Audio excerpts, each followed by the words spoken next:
को टेम्परेरी एक सुख चाहिए होता है, जो किसी न किसी माध्यम से हम योग से वो सुख पाते हैं, तो उनको उस नशे के माध्यम से वो सुख मिलता है।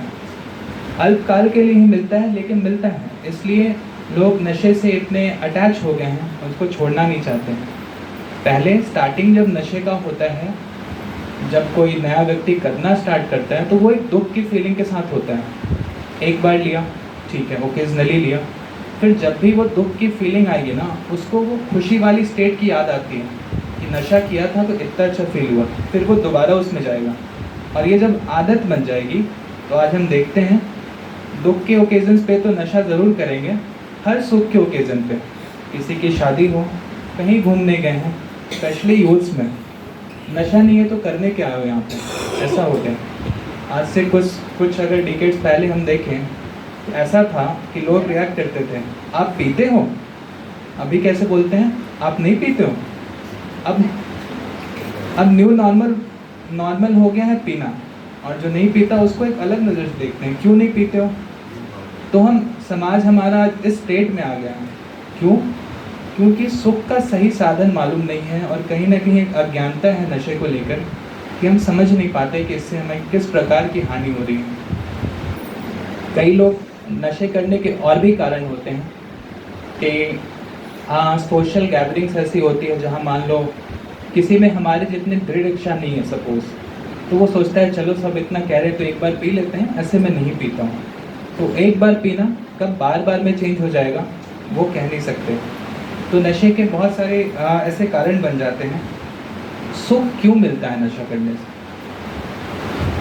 सुख, जब भी किसी प्रकार की नशीली पदार्थ का हम सेवन करते हैं, कुछ हार्मोन्स हैं जो हमें सुख देते हैं। डोपामिन हो गया, सेरोटोनिन हो गया, ये बॉडी में रिलीज़ होता है।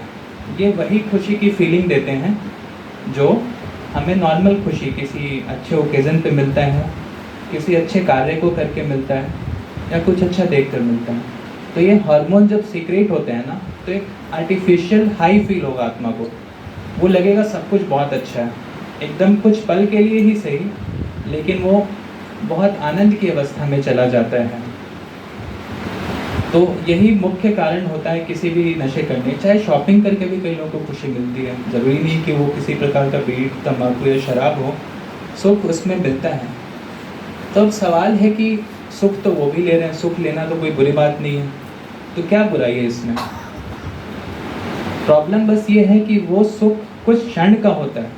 मान लो किसी व्यक्ति के जीवन में ऐसी परिस्थिति आई, वो बहुत उदास निराश हो गया, और नशा करके चलो 1 घंटे, 4 घंटे, 5 घंटे अच्छा हुआ, लेकिन क्या उसके संस्कार उससे बदल गए? क्या उसके जीवन की परिस्थितियाँ बदली? नहीं बदली। नशे से बाहर आएगा, फिर वही हाल।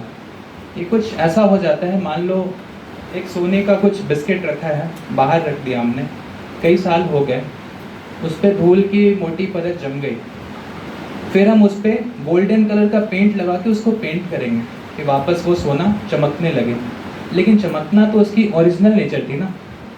हम भूल गए कि वो सोना नेचुरली चमकता, उस पर से धूल हटानी थी, हमने वो नहीं किया। हमने एक आर्टिफिशियल लेयर लगाया, फिर से धूल पे लगा लेयर, वो फिर से कुछ दिन बाद हटेगा, फिर से वो गंदा दिखेगा। तो ये कोई दुख और अशांति को ट्रीट करने का सही तरीका नहीं है। इससे क्षति तो होती ही है, हम दुख अशांति से भी हमेशा के लिए बाहर नहीं आते। तो क्या है ना, जब आत्मिक ज्ञान मिलता है हमें, हम आत्मा के नेचुरल क्वालिटीज़ को जान जाते हैं, तो ये भी हमें नशा करने से बहुत हेल्प करता है, क्योंकि हम समझ जाते हैं सुख पाने का सही साधन क्या है। और जब इस रास्ते पे चलेंगे तो सदा काल की खुशी मिलती है, और उससे आत्मा की भी उन्नति होती है, समाज की भी उन्नति होती है, और हमारा शरीर भी स्वस्थ रहता है। और आजकल बहुत सारे लोग नशा करने का एक मुख्य रीज़न ये भी है, मानते हैं कूल दिखना है, उन्हें कोई मतलब नहीं है नशा करके, उनको कोई बहुत सुख भी नहीं मिल रहा, जितना जीवन में दुख है। लेकिन मूवीज़ का, वेब सीरीज़ का आजकल इतना प्रचलन है कि वहाँ बहुत फेमस एक्टर्स, जिनको हम अपने स्टार मानते हैं, मॉडल मानते हैं, रोल मॉडल, उनको बैठ के देख रहे हैं, चाय एक हाथ में सिगरेट पी रहे हैं, तो वो कूल वाला लुक आता है। सोशल मीडिया पे लोग फिर पोस्ट करेंगे, वो कूल वाली फीलिंग के लिए भी बहुत लोग इवन आजकल बहुत सारी बहनें भी हम किसी से कम नहीं हैं, उस चक्कर में वो आज ये भी नॉर्मल हो गया, न्यू नॉर्मल हो गया, सब नशा करते हैं। कूल वाली फीलिंग, या जब हम फ्रेंड सर्कल में ऑफिस पार्टीज़ में जाएंगे, हम क्यों नहीं करें, लोग क्या सोचेंगे। तो उनमें आत्मा का उतना ज्ञान नहीं है ना, बाबा को वो नहीं जानते ना, अपने को उतने ऊंचे स्वरूप में नहीं देखते जैसे हम देखते हैं। उनके लिए है कि मैं रोज़ थोड़ी कर रहा हूँ, आज कर लूँगा तो क्या जाता है, घर वाले थोड़ी देख रहे हैं। तो एक बहुत दृढ़ता चाहिए कि मैं कभी नशा नहीं करूँगा इस अवस्था में आने के लिए, नहीं तो शायद हम भी बाबा के ज्ञान में नहीं होते। तो ओकेजनली किसी ने बहुत इंसिस्ट किया, कॉलेज से ही ऐसी परिस्थितियाँ आने लगती हैं इंसान के जीवन में, तो लगेगा चलो एक बार लेके देखते हैं क्या जाता है। तो वो आत्मा अपने को इतने ऊंचे देव स्वरूप में नहीं देखती ना, बाबा ने हमें जैसे सम्मान दिए वो वैसे नहीं देखते अपने को, इसलिए बहुत कॉमन हो जाता है स्टार्ट करना।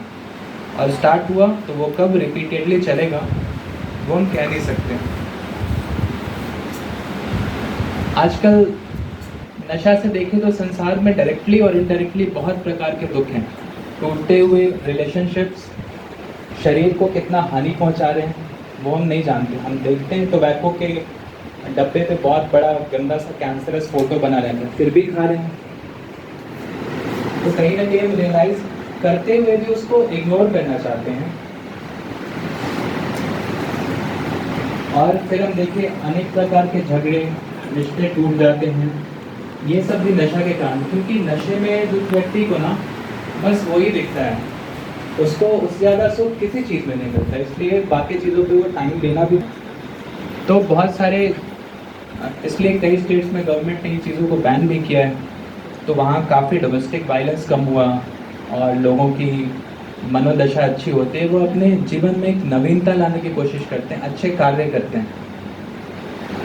जब नशे में व्यक्ति रहता है तो वो ना एक संसार के लिए कुछ श्रेष्ठ कार्य करेगा, ना अपने लिए कर पाता है। तो ऐसे समाज का क्या होगा। आज हम जिस समाज में जी रहे हैं हर कोई के लिए नॉर्मल हो गया है, तो ऐसे एक राष्ट्र के विकास में, समाज के विकास में बहुत बड़ा एक बाधा है, जिसको आजकल लोग बहुत कम एज से अडॉप्ट कर ले रहे हैं। पहले हम स्कूल्स में थे तो इतना नहीं था, आजकल आप 9-10 के बच्चों में ही देखोगे अलग अलग सब अपने लेवल पे जिस टाइप के नशे उनको अवेलेबल हैं वो उसमें जाते हैं। क्योंकि इन चीज़ों का प्रचलन भी जैसे जैसे इंटरनेट हमारे साथ फ्रेंडली हुआ, ये हमें देखते देखते बहुत नॉर्मल हो गया। अच्छा ये करते हैं, ये करके देखते हैं, एक्टर तो वो कर रहा है, चलेंगे वही करेंगे। तो हर तरह से ये हमारे समाज के लिए हानिकारक है। लेकिन द पॉइंट कम्स व्हेन कि इससे बाहर कैसे निकले। बहुत लोग कोशिश करते हैं इससे छूटे, तो बट एक बॉडी अडेप्ट हो गया इतना ना कि एक अलग सी तड़प आती है उनके अंदर, बॉडी के सिस्टम्स प्रॉपर्ली वर्क नहीं करेंगे, तो उनको हम इमिडिएटली नहीं कह सकते कि छोड़ दो, आज से नशा छोड़ दो, ऐसा नहीं हो सकता। वो बेचारे खुद मजबूर हैं, उनको रहम की दृष्टि से देखें। तो इसके लिए अलग अलग टेक्निक्स बने हुए हैं कि हम ग्रेजुअली कैसे कैसे लेवल को डिक्रीज़ करते हुए उनके नशे को छुड़ा सकें और वापस वो अपने जीवन में आ सकें, एक सामान्य जीवन जी सकें, अपने परिवार को एक अच्छा समय दे सकें। तो इससे हम बाहर कैसे निकल सकते हैं और बॉडी पे इम्पैक्ट भी नहीं पड़े, इसके लिए मैं वैभव भाई को बुलाना चाहूँगा, जो हमें अलग अलग प्रकार के नशों की आदत से छूटना और इसके क्या अलग अलग माध्यम है उस पर थोड़ा प्रकाश डालेंगे। ओके, ओम शांति।